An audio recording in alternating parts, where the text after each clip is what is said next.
بسم اللہ الرحمن الرحیم۔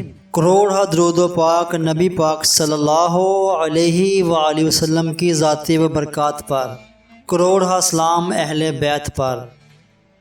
جب کربلا میں نواس رسول صلی اللہ علیہ وآلہ وسلم کا سر مبارک کاٹا گیا، ایک حرام برپا ہو گیا، زمین سوگوار ہو گئی، سورج کو گرہن لگ گیا، آسمان سرخ ہو گیا، بیت المقدس کی زمین سے خون ابھر آیا، خانہ کعبہ ہلنے لگا، روضہ رسول صلی اللہ علیہ وآلہ وسلم سرخ ہو گیا، یزید کا محل ہلنے لگا۔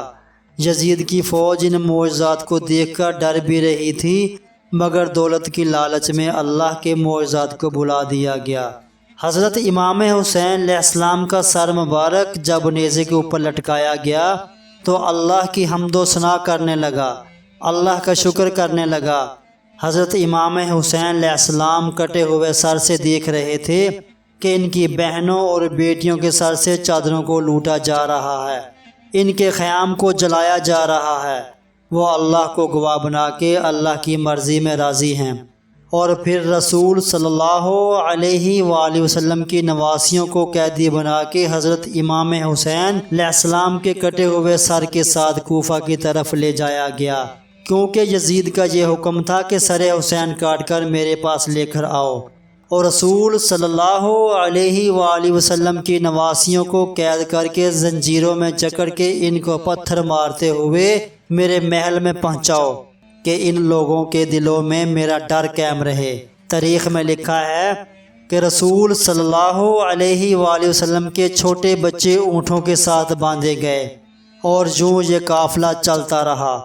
چنانچہ اچانک ایک جگہ حضرت امام حسین علیہ السلام کا سر مبارک رک گیا۔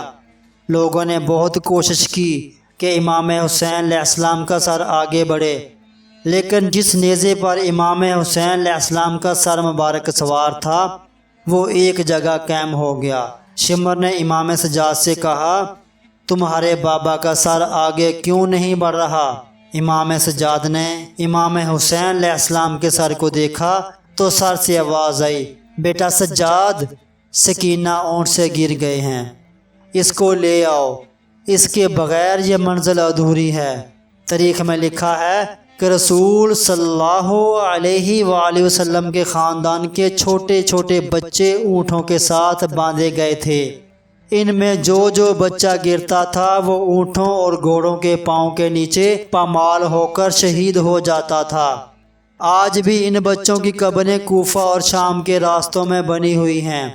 یہ قافلہ چل ہی رہا تھا کہ اتنے میں بارش ہونے لگی۔ یزید کی فوج نے دیکھا کہ آس پاس کوئی شہر ہی نہیں اور نہ کوئی آبادی ہے۔ بہت دور ان کو ایک گرجا گھر نظر آیا۔ وہ گرجا گھر کے پاس گئے اور کہنے لگے، ہم وقت کے حاکم یزید کے فوجی ہیں، ہم لوگ رات یہاں گزاریں گے۔ جب اس گرجا گھر کے پادری نے اس شخص کو دیکھا کہ بے پردہ خواتین ہیں اور ایک نورانی چہرے والا ان بیبیوں کے ساتھ زنجیروں میں جکڑا ہوا ہے اور تمام کٹے ہوئے سر مبارک نیزوں پر سوار ہیں، پادری تمام سروں کو بڑے غور سے دیکھنے لگا تو اچانک اس پادری کی نظر علی اصغر کے چھوٹے سے سر پر پڑی تو وہ چیخ اٹھا اور کہنے لگا، اے لوگو، یہ تو کچھ ماہ کا بچہ ہے، اس نے کیا کیا ہوگا؟ کیوں اس کا سر کاٹ کر نیزے پر سوار کیا؟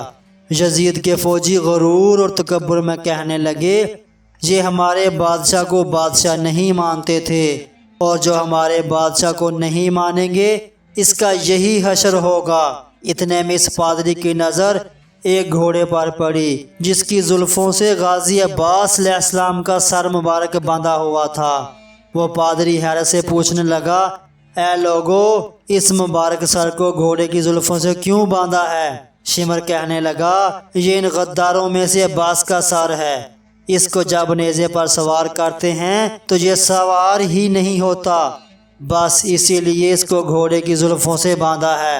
وہ پادری جب تمام سر مبارک کو دیکھتے ہوئے آگے بڑھا تو اس کی نظر جب سر حسین پر پڑی تو وہ پادری چیخ اٹھا اور زور و قطار رونے لگا۔ شمر نے پادری سے پوچھا، کیوں رو رہے ہو؟ پادری نے جواب دیا، میں نے اپنی زندگی میں اتنا نورانی چہرہ کبھی نہیں دیکھا۔ اس کے چہرے کا نور بتاتا ہے کہ یہ اللہ کے بہت قریب ہے اور کسی پاک خاندان سے تعلق رکھتا ہے۔ تو شمر کہنے لگا، ہاں یہ فاطمہ رضی اللہ تعالیٰ عنہ کا بیٹا ہے۔ وہ پادری حیرت سے پوچھنے لگا، کون فاطمہ؟ شمر کہنے لگا، فاطمہ بنت محمد صلی اللہ علیہ وآلہ وسلم۔ وہ پادری چیخ کر زمین پر گر پڑا اور روتے ہوئے کہنے لگا، محمد رسول صلی اللہ علیہ وآلہ وسلم۔ شمر کہنے لگا، ہاں۔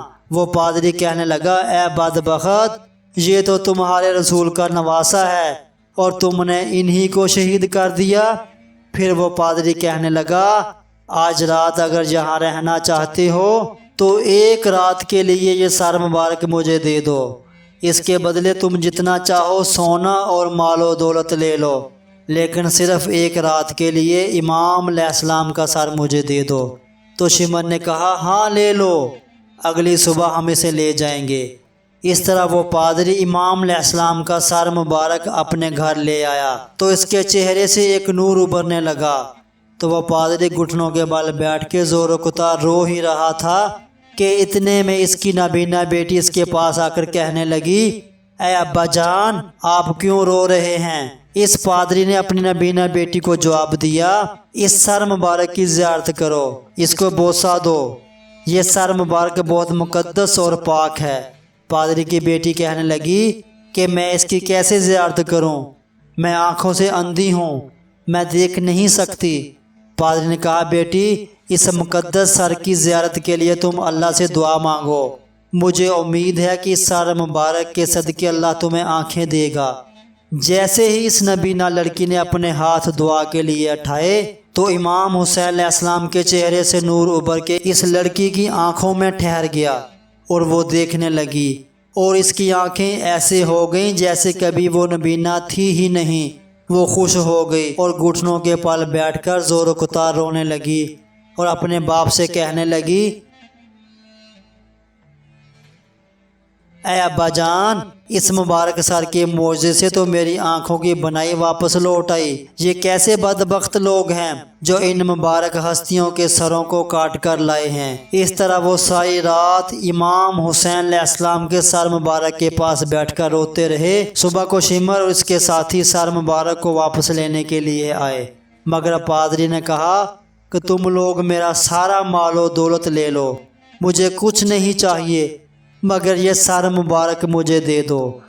لیکن یزید کے فوجی نہ مانے، انہوں نے امام حسین علیہ السلام کے سر مبارک کو پادری سے چھین لیا اور اس کی بیٹی پر بھی ظلم و ستم کیا، اور رسول صلی اللہ علیہ وآلہ وسلم کے خاندان کو قید کر کے امام حسین علیہ السلام کے سر کے ساتھ شام کی طرف روانہ ہو گئے۔ سلام ہو اہل بیت پر۔ دوستو، امید ہے آج کی ویڈیو آپ کو بہت پسند آئی ہوگی۔ مزید اچھی ویڈیوز کے لیے ہمارے چینل کو لازمی سے سبسکرائب کر دیں اور اس ویڈیو کو صدقہ جاریہ کی نیت سے اپنے تمام دوستوں کے ساتھ شیئر کر دیں۔ اگلی ویڈیو تک کے لیے اجازت دیجیے۔ اللہ حافظ۔